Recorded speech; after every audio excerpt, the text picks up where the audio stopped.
Hi, I'm Kate, and this is my client practitioner initial consultation and needs analysis. This consultation process involves gaining client information, discussing client's key goals, and using this to inform appropriate and safe exercise prescription.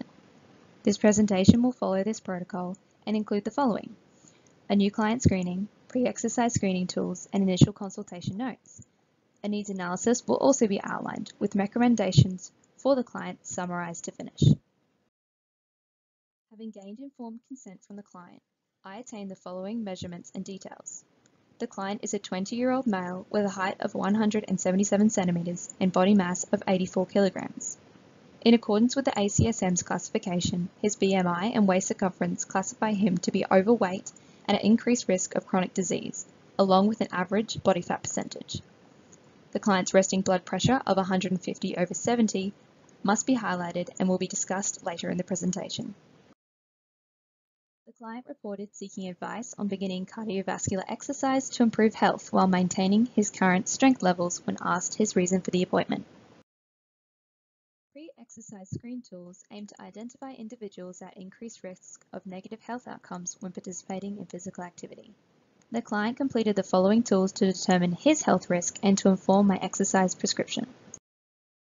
Answering no to all the questions, the client was classified at low risk in the PARQ and ESSA adult pre-screening tool, and scored very good in the Fantastic Lifestyle questionnaire.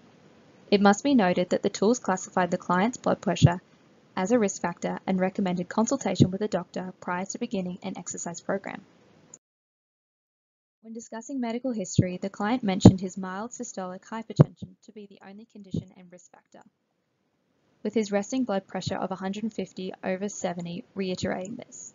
He also noted engaging in hypertension lifestyle reduction techniques, but wants to avoid medication if possible.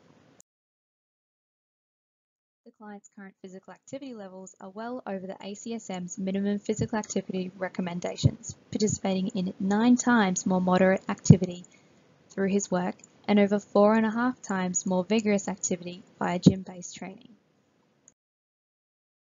The intervention goals that will be of focus include reducing the client's blood pressure via exercise, improving his VO2 max, and integrating cardiovascular exercise as a new habit.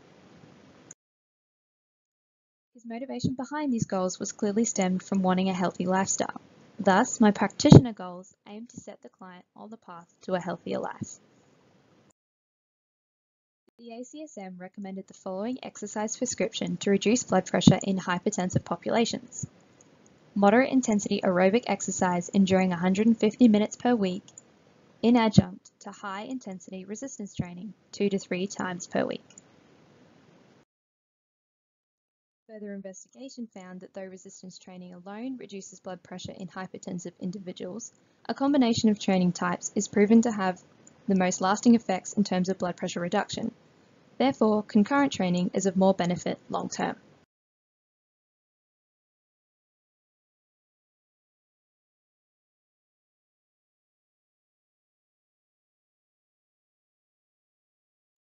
Literature also argued the benefit of isometric versus dynamic resistance training in reducing blood pressure. Both the 2014 and 2015 publications reported blood pressure reductions with their different approaches. However, the additional health benefits associated with dynamic training makes it the more effective approach in this case. Continuous and intermittent modes of aerobic training were both proven and recommended to reduce blood pressure in hypertensive populations by Pescado and colleagues and Carlson and colleagues. Literature lacks consensus on the recommended intensity of aerobic exercise for this population. Some favour moderate intensity aerobic exercise, shown as those below the timeline. Others discuss the dose-response relationship between exercise and chronic disease, and recommend higher intensity aerobic exercise, shown as those above the timeline.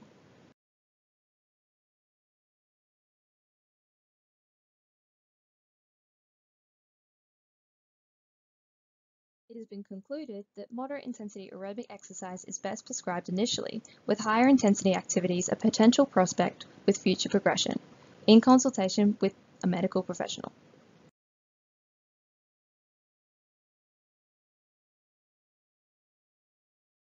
Moving on to the client's performance goal, VO2 max is the maximal rate of oxygen consumption during incremental exercise and is a measure of one's aerobic capacity.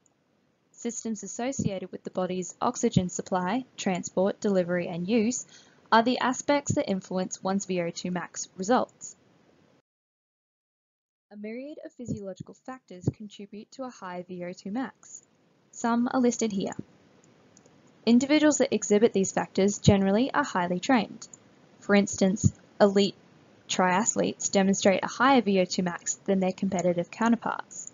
This was put down to the elite athletes' advantageous physiological adaptations, as indicated on the right of the table. Similar results are visible throughout many sporting contexts, with studies identifying numerous physiological adaptations that have led to these athletes' significant VO2 max scores. What most of these sports have in common is their underpinning in the aerobic energy system. Consequently, aerobic training is the recommended type of exercise to improve an individual's VO2 max. Training intensity must overload the cardiopulmonary system, which is highly individualistic. The frequency of training is not explicitly identified, but it has been suggested that there is a dose-response relationship in untrained populations. Finally, duration of training is intensity dependent. Either approach listed is effective to induce the necessary adaptations.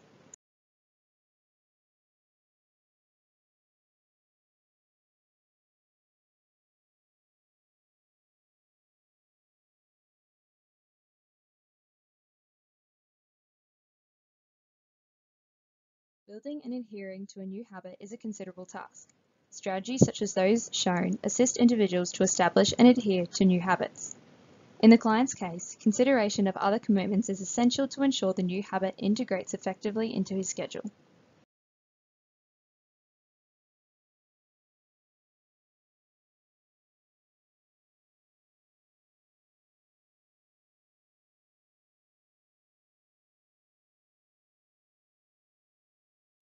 In summary, the client is an apparently healthy individual at low risk of negative health outcomes during exercise.